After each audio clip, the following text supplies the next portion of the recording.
भरे रहते थे। तो वहाँ तो गोपियों को कोई अवसर नहीं मिलता था कि वे श्याम सुंदर पर देख भी सके। अवसर मिलता था जमुना जी के किनारे। श्याम सुंदर जाते थे, कहते थे कि हम बलराम जी जो रहे होंगे, नंद बाबा जो होते होंगे, मैं जल्दी जा रहा हूँ, गाय दुहवाना है, ये करना है। तो गोपियाँ कहती नहीं, बैठो जमुना जी के तट पर बैठ, बात करो। तो अब श्री कृष्ण को बैठना पड़ता था। इसकी भी याद करके राधा रानी कहती हैं कि बसन जमुना कूल कहीं हूँ न, वहाँ से तात्पर्य मैं जमुना तट पर बैठने के लिए आपसे नहीं कहूँगी। अर्थात जमुना तट की याद करके और मेरे साथ बैठने के लिए आप अवश्य आ जाइए। ये कह नहीं रही हैं, लेकिन कहने का भाव यही है। कहीं हूँ न चरणन देन जावक गुहन बेनी फूल, कहीं हूँ न करण श्रृंगार बटतर बसन जमुना कूल। जमुना किनारे बैठने के लिए नहीं कहूँ। और अब ये याद करें कि रास लीला में प्रियतम को बहुत परिश्रम हुआ था रोज रोज। तो कहने अब रास लीला नहीं कराऊंगे, आपको नाचने के लिए नहीं कहूँगी। भुज भूषण जुत कंध धरि के रास नृत्य न करा।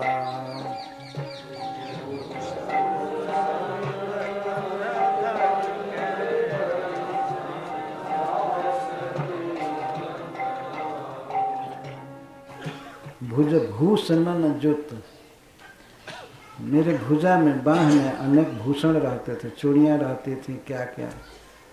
और इनसे मैं श्री कृष्ण का कंठ पकड़ करके साथ में नाचती थी और नचाती थी। तो हे प्रियतम, अब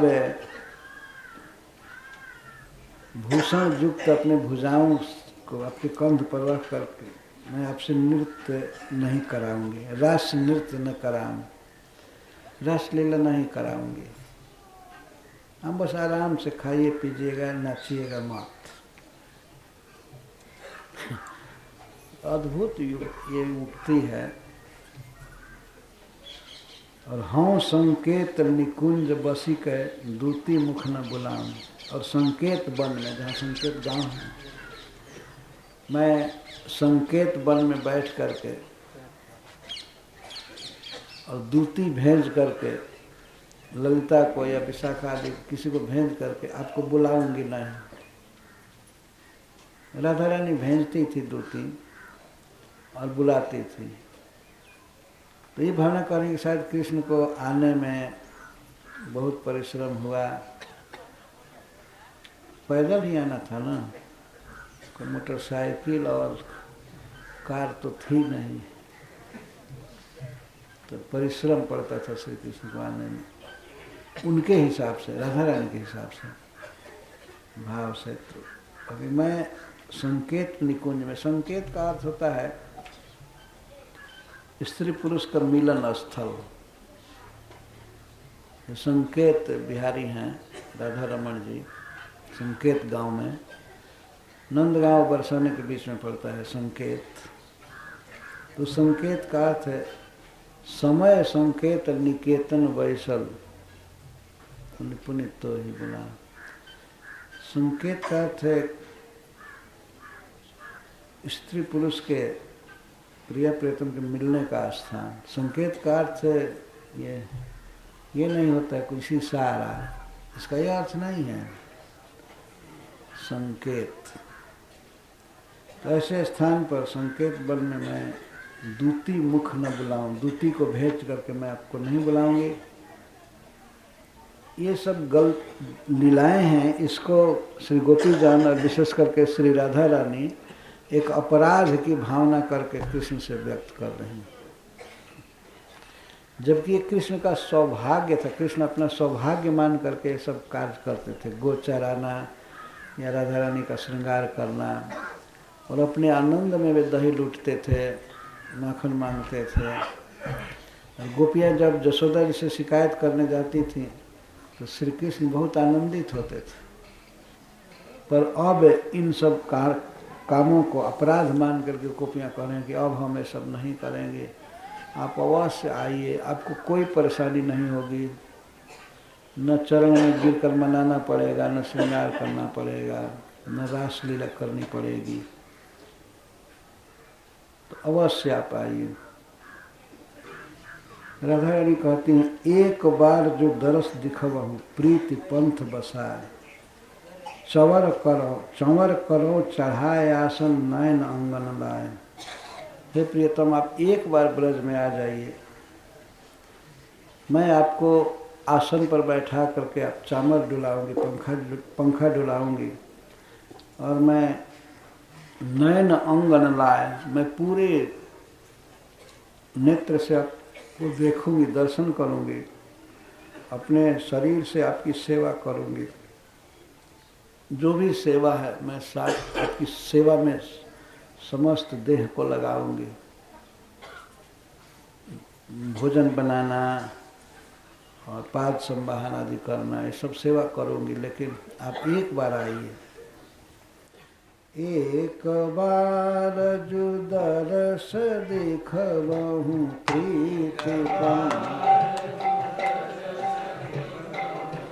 प्रीति पंथ बसाए, चंवर करऊं चढ़ाए आसन,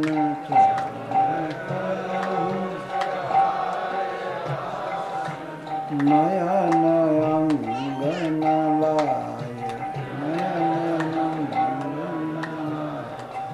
देहु दर्शन नंद नंदन, देहु दर्शन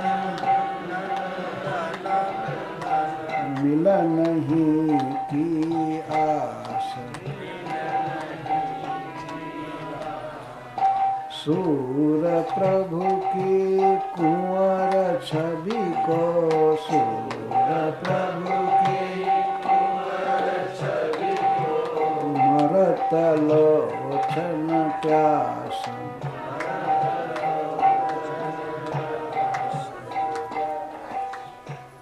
हे नंदनंदन, एक बार आइए, केवल दर्शन की लालसा है। सूरदास कहते हैं कि गोपियाँ कहते हैं कि प्रभु की कुंवर छवि पर, श्री कृष्ण की बाल छवि पर मरत लोचन प्यास, हमारे नेत्र प्यास से, दर्शन की लालसा से मर रहे हैं। मरत लोचन प्यास। फिरी ब्रज बसहु गोकुल नाथ, फिरी ब्रज बसहु गोकुल नाथ।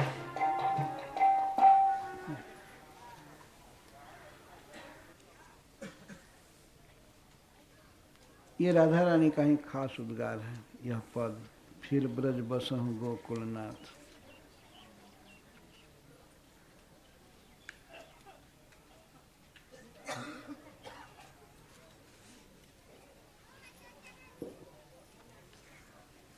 फिर पृष्ठ 50 पर 124 पद है घनानंद जी का।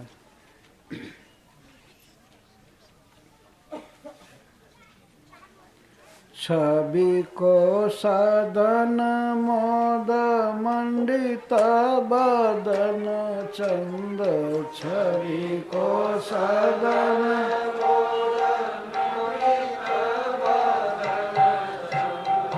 त्रिसीता चखनी लाल, अवधौ दिखाई हो। छवि का सदन लाल, चटकीलो भेष करे चमटकीली भांति सोही। चटकीलो भेष चटकीली भांति सोही, मुरली अधर धरे लटकत आई हो। मुरली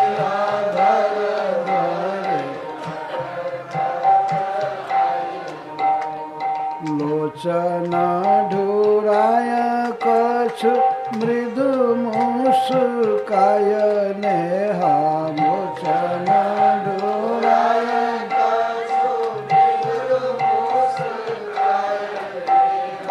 भीनी बतियानी लड़काय बतराई हो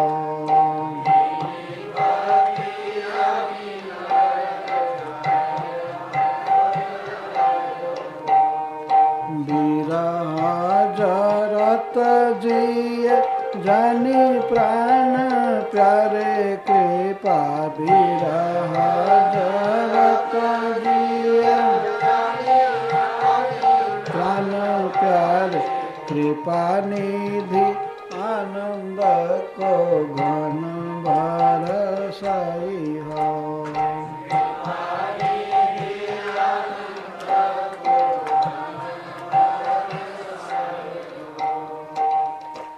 छवि को सदन, छवि के आश्रय भवन, छवि के भवन आप हैं। हे प्रियतम, आप कब ब्रज में आएंगे और आकर के आनंद का घन बरसाएंगे?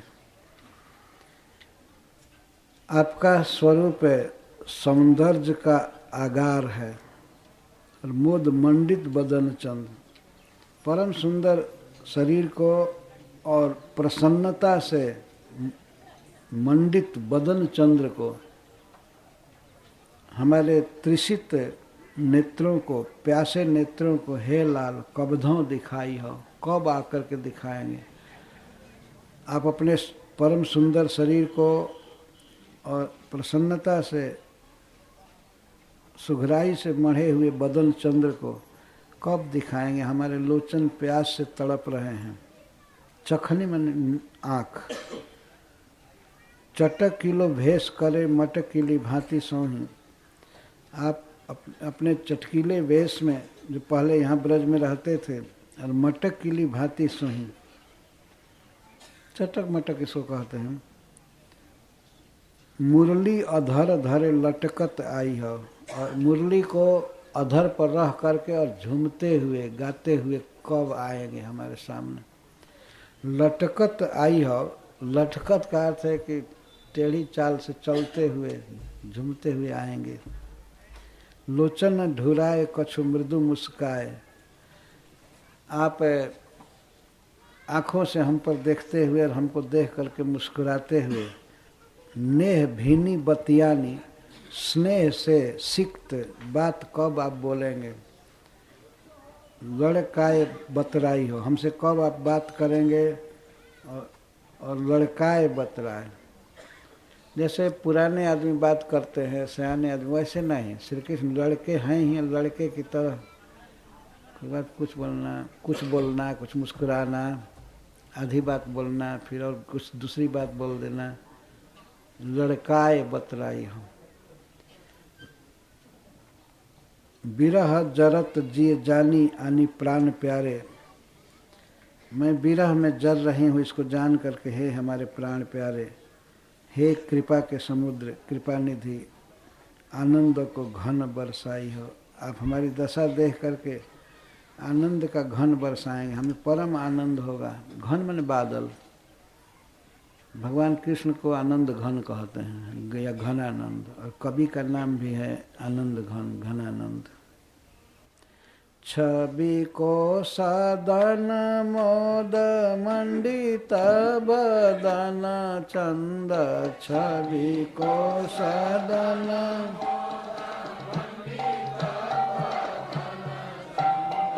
छवि को सदन मोद मंडित बदन चंद, छवि को सदन मोद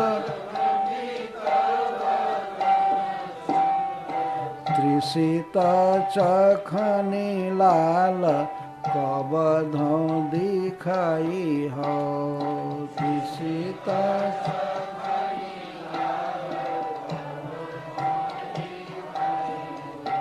हमारे नेत्र प्यासे हैं, हे लाल आप कब अपने मुख को दिखाएंगे? श्री कृष्ण का एक नाम ही है लाल, और उसमें लाल जी लगाया जाता है, लाल जी।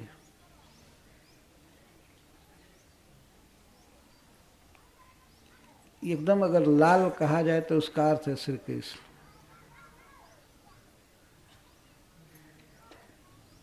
बहुत प्रसिद्ध नाम है लाला या लाल जी, लाल जी जो बहुत प्रिय हो, लालन करने जब उसको लाल कहो।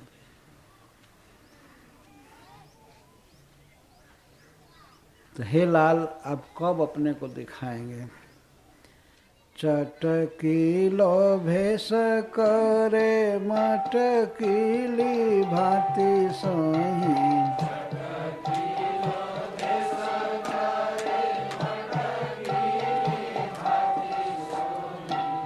चटकीलो भेष का अर्थ है कि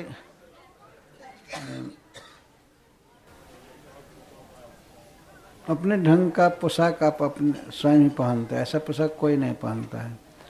भेष वस्त्र तो पहनते ही हैं, पीताम्बर और कछनी कछे हुए, धोती लटका कर कभी ब्रज में नहीं पहने। और भगवान जैसे ये बिल्कुल सीधे साधे नहीं हैं, टेढ़े भगवान हैं, बांके बिहारी है। बांके मतलब टेढ़ा होता है, सब चीज़ में बांका, बोली भी टेढ़ी, चाल भी टेढ़ी, मुकुट भी टेढ़ा, खड़ा होना भी टेढ़ा। ये तो टेढ़े हैं भी, टेढ़ी राधा रानी, राधा रानी भी टेढ़ी है, उनकी बात अजीब निकलती है। गोपी सब टेढ़ी है, जमुना जी टेढ़ी है, वृंदावन धाम टेढ़ा है। इसको तो ये इनका चटकीला भेष है, जो भेष किसी के भी मन और आँख को हर लेगा। और मटकली भांति सोई, मटकली भांति, और मटकली भांति प्रकार क्या होगा आपके आने का? मटकते हुए, न मटकी मारते हो, कभी इधर देखना कभी उधर देखना, हंसना है। भगवान विष्णु और भगवान श्री राम बिल्कुल सीधे साधे चलते हैं, कोई स्त्री उनके नज़र को न पकड़ सके, सीधा चलते हैं। विशेष करके श्री राम तो इतने सीधे साधे हैं, इतने सज्जन हैं कि वे किसी के तरफ ऐसे देखते नहीं हैं, ऐसे आनंद में हंसते रहते हैं। वो तो आनंदमय है, आनंद में, लेकिन कोई स्पेशल किसी को देख करके मुस्कुराए में ऐसा नहीं करते हैं। पर श्री कृष्ण तो बिना इधर उधर देखे, बिना मुस्कुराहट के चलते ही नहीं हैं, टेढ़े हैं, 3 जगह से टेढ़े हैं। इसीलिए बिहारी कवि बहुत एक जुक्ति बसाए हैं कि कृष्ण को कैसे हृदय में रखा जाए। तो एक पद लिखे हैं, दोहा, करौ कुबत जग कुटिलता, तजौ न दीन दयाल, दुखी होगे सरल हिये बसत त्रिभंगी लाल। हे श्री कृष्ण, मेरे जीवन की साध यही है कि मैं आपको अपने हृदय में बसा लूं, और मैं जानता हूं कि आप 3 जगह से टेढ़े हैं, अतः मैं अपने हृदय को सीधा नहीं कर रहा हूं। भले दुनिया हमारी निंदा करे, कुछ भी करे, मैं अपने हृदय को टेढ़ा रखा हूं। टेढ़ा का अर्थ है कि इसमें अज्ञान है, कुछ है, दोष भरा हुआ है, अंधकार भी है, तमोगुण है। तो मैं जब से सुना हूं कि आप टेढ़े हैं, तो मैं हृदय को भी टेढ़ा किया हूं। एक टेढ़ा का अर्थ हुआ ऐसे बेंड, झुका हुआ, लेकिन इस टेढ़े हृदय का मतलब है पाप से भर करके रखा हूं, कपटी हूं, ये हूं। तो जब मैं ये सोचा कि टेढ़े हृदय में टेढ़े कृष्ण को बैठा लूंगा, सीधा हृदय में तो आप अटेंगे ही नहीं, कैसे अटेंगे? तिरछी वस्तु है, टेढ़ी है, तो सीधा में कैसे अटेंगे? दुखी होगे बसत ही,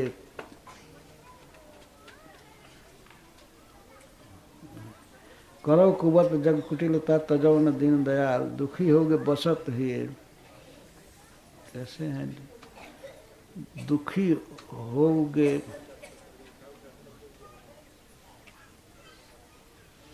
त्रिभंगी लाल, आप त्रिभंगी लाल हैं, मेरे सीधे साधे हृदय में आप नहीं बस पाएंगे, आपको फिर सीधा होना पड़ेगा, तो कितना कष्ट होगा।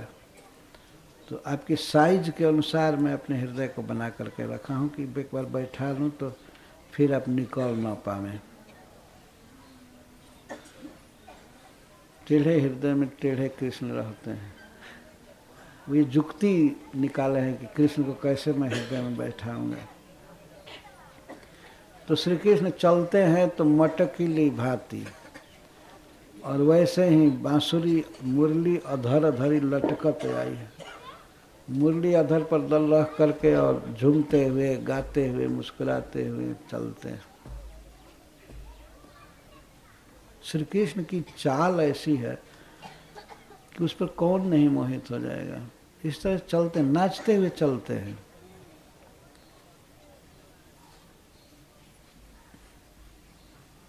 कभी सीधा नहीं चले। द्वारका में जाकर के भले सीधा बैठे होंगे, सीधा चले होंगे, लेकिन ब्रज में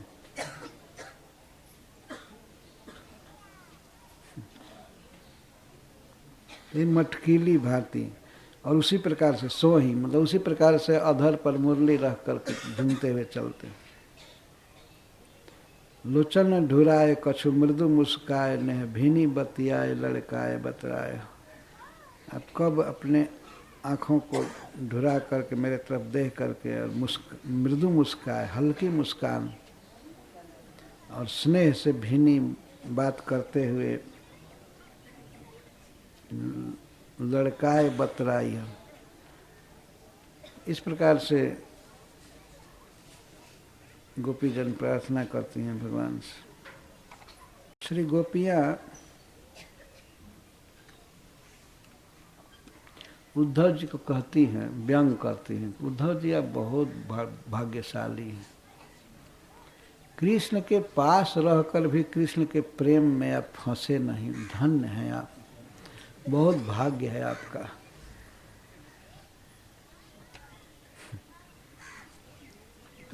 कृष्ण के पास रह करके भी इधर ब्रह्म ज्ञान सिखाने आए हैं, योग सिखाने आए हैं। ये कैसे प्रचारक है।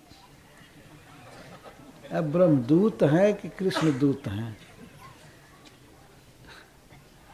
इस पर वे कहती हैं पेज नंबर 46 पर। इसके भाव को समझिएगा, शब्द दूसरा है लेकिन भाव बिल्कुल दूसरा है। पद 108 है।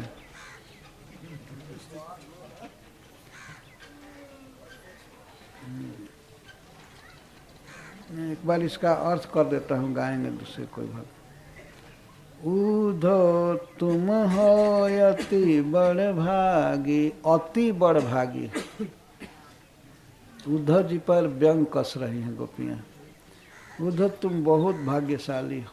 अपना दुख देखकर भी कह रहे हैं कि तुम इस दुख में नहीं पड़े। अपरस रहत स्नेह तगाते, नाहिन मन अनुरागी। आप प्रेम के तगा से, रस्सी से दूर रहे, आपका मन कृष्ण के अनुराग में नहीं फंसा, बहुत भाग्यशाली है। पुरैन पात रहत जल भीतर, तारस देह न दागी। पुरैन का पत्ता पानी में रहता है लेकिन पानी से कभी टच नहीं हुआ। वैसे ही आप मथुरा में श्याम सुंदर के साथ रहते हैं, उनके मित्र हैं, लेकिन आपका मन कृष्ण के प्रेम में थोड़ा भी सिक्त नहीं हुआ। ज्यों जलमाह तेल की गागर, बूंदन ताके लागे। अगर नदी में तेल की गगरी डुबाई जाए, जिसमें चारों तरफ तेल लगा है, तो डूबेगा लेकिन उस पर पानी सट नहीं सकता है ना। देखे ना, जल के भीतर भी रहेगा तभी उसमें पानी सटेगा ना। ऐसे आप हैं, धन्य हैं आप। यहाँ आकर के आपको चाहिए था कि हरे कृष्ण का प्रचार करें, तो आप आकर के ब्रह्मवाद फैला रहे। हम लोगों के हृदय को भी उससे हटाना चाहते हैं, लेकिन हम तो बहुत बेवकूफ़ हैं। उनको कहने प्रीति नदी में पावन बोरो, दृष्टि रूप परागी। न आप प्रेम के नदी में पैर रखे हैं, न आपका नजर, आपका आँख रूप का अनुरागी हुआ। आपकी दृष्टि रूप पर आगे नहीं हुई, रूप में नहीं फंसी। हम तो इतनी बेवकूफ़ हैं, सूरदास अबला हम भोरी, गुड़ चींटी जो पागी। हम तो ऐसे हैं कि जैसे कोई चींटी गीले गुड़ को खाने को जाए तो उसी में फंस करके मर जाती है, वैसे हम गए। हमको भी ऐसे ही कृष्ण से रहना चाहिए था, कोई संबंध नहीं रखना चाहिए। गुड़ चींटी जो पागी। आप लोगों ने कभी कभी देखा होगा, पिघले हुए गुड़ पर चींटी रहती है, उसको निकालना पड़ता है, भगाना पड़ता है, मर जाती है, हटाना पड़ता है। हम तो ऐसी अबला हैं, हम इतनी भोरी हैं कि कृष्ण से इतना प्रेम किया कि उसी में हम फंस गए। जैसे चींटी गुड़ में पक जाती है। हम लोग चींटियों को गुड़ में फंसते हुए चींटी को, चींटा को देखे हैं, इसलिए बहुत जल्दी समझ में बात आ रही है। पहले गुड़ का चकरी बनाया जाता था और कोठा पर रख दिया जाता था, बहुत गुड़, और बरसात में वो एक हो जाता था पूरा बिगड़ कर। और उसमें कोई चींटा या चींटी गई तो कुछ तो उसमें फंसी रहती थी, जीवित रहती थी, और उसमें पंख भी फंस गया है, पैर भी फंस गया है, अब निकल। तो वास्तव में ऐसे कृष्ण में फंसना चाहिए। कोई कितना कुसंगी आवे, कितना भी दूसरे पंथ वाला कितना जोर लगावे, लेकिन न निकल पावे वो चींटी।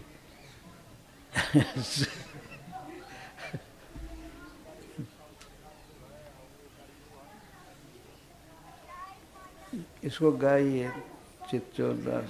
उधो तुम तो अति बड़ भागी,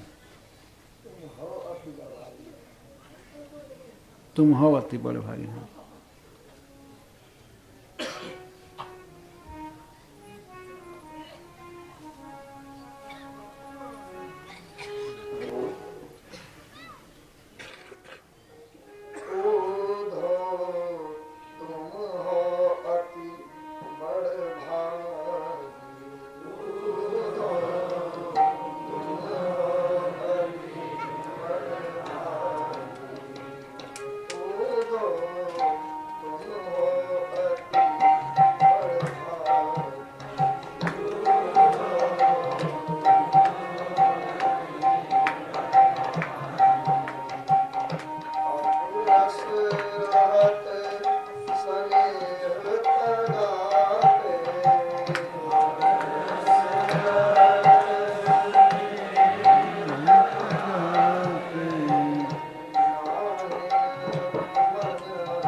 इसके ऊपर पद है, इसमें गोपियाँ कहती हैं उधो इतनी जाए कहो। जा कर के मथुरा में श्याम सुंदर से ये बात जरूर कहना कि इस समय वृंदावन न आवे, क्योंकि सब चीज बदल गया है। सब बल्लभी कहत हरि सो ये दिन, सब बल्लभी कहत हरि सो ये दिन मधुपुरी रहो। हे श्याम सुंदर, आप इस समय मथुरा ही रहिए, वृंदावन मत आइए, ये जाकर के कहना है। क्योंकि आज काल तुम हूँ देखत हो, और तुम भी देख लिए उद्धव कि तपत तरनी समचंद, इस समय चंद्रमा सूरज की तरह तप रहा है। देखे ना, विरहिणी गोपियों को चंद्रमा सूरज की तरह लग रहा है, तीखा प्रकाश वाला। तो आजकल क्या स्थिति है, आजकल तुम हूँ देखत हो तपत तरनी समचंद, सम शब्द है, सम। तो सुंदर श्याम परम कोमल तनु क्यों सही है नंद नंद।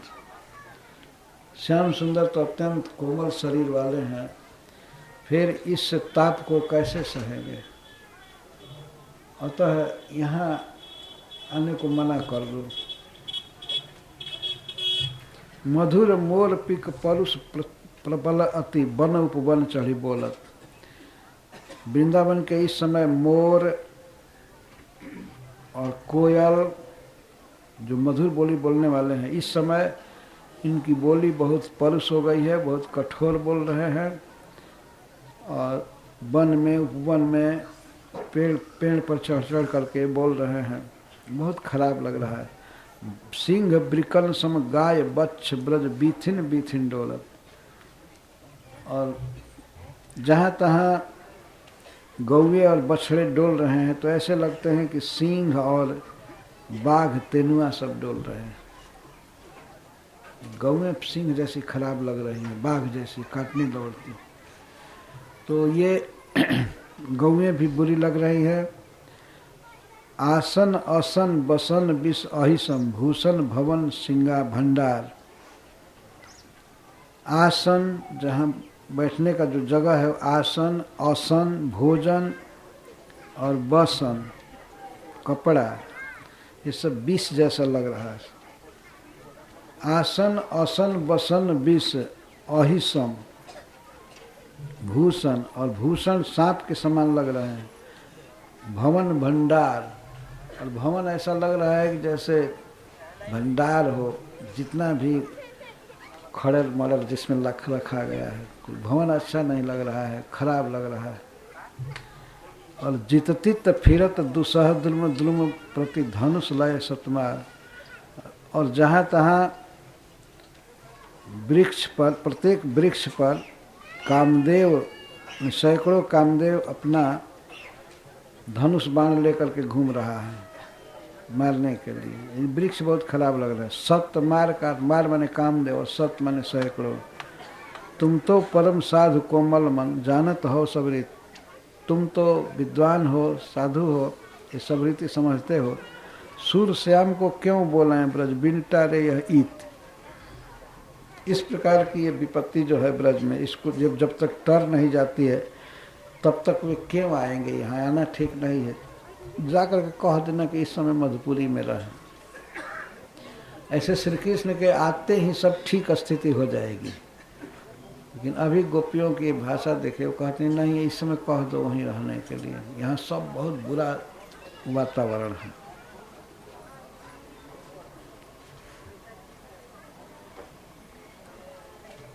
इसको भी गाना है।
सम सम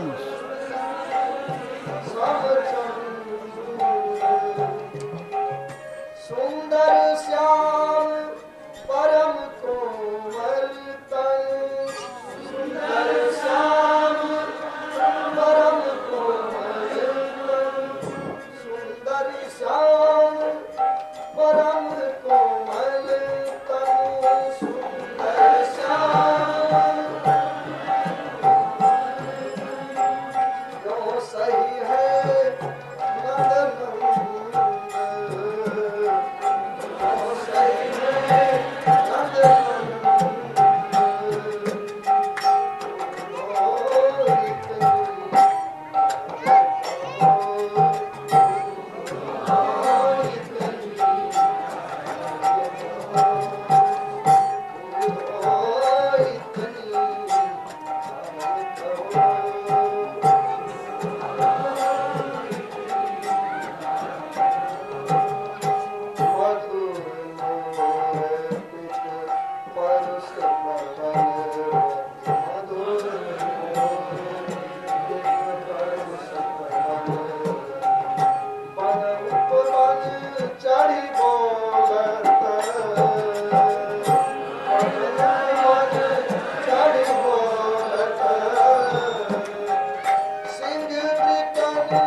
साधु